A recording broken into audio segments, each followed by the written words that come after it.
एक आपने अपनी किताब में लिखा है, पेज नंबर 189 मेरे सामने खुला हुआ है, इसमें गलत पेज ना खोलिए। नहीं, वो इसीलिए मैंने पहले चेक कर लिया है। अच्छा। आपने लिखा है कि साहब उमर अब्दुल्ला सिर्फ 50% कश्मीरी हैं। कुछ तो आपने नाराज करने वाली चीजें लिखी हैं।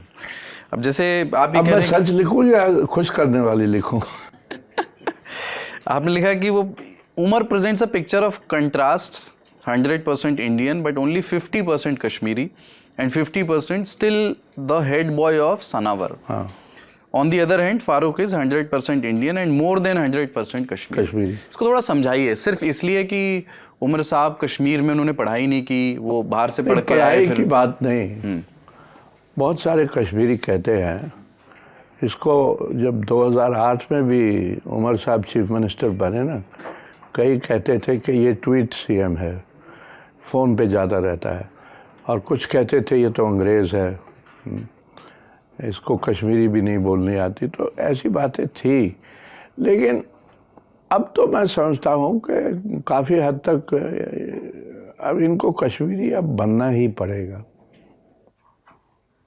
अगर मैं जो भी लिखा है उसको ठीक करूँ तो मैं कहूँगा कि अब उमर साहब के पास कोई ऑप्शन ही नहीं है। अगर 50% थे तो अब 100% बनना ही पड़ेगा, नहीं तो कश्मीरी छोड़ेगा नहीं। 2-3 सवाल और इससे जुड़े हुए, फिर अपन कश्मीर पे चलेंगे। जैसे आप उनके बारे में तो कह रहे हैं कि 50% है, लेकिन डॉक्टर साहब के बारे में, फारूक अब्दुल्ला साहब के बारे में कह रहे हैं। किताब भी फारूक साहब के बारे में है। उनके बारे में आप कह रहे हैं कि वो Farooq is the Kashmir, he is Kashmir.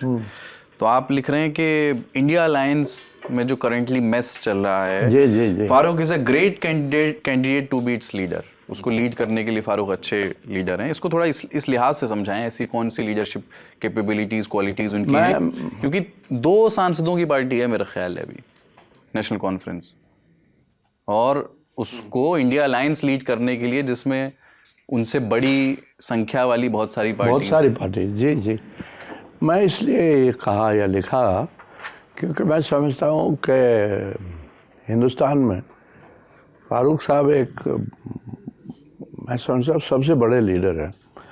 अब इसको इंडिया अलायंस को चलाने के लिए अगर मेरे से कोई पूछे तो सोनिया जी से बेहतर कोई नहीं है।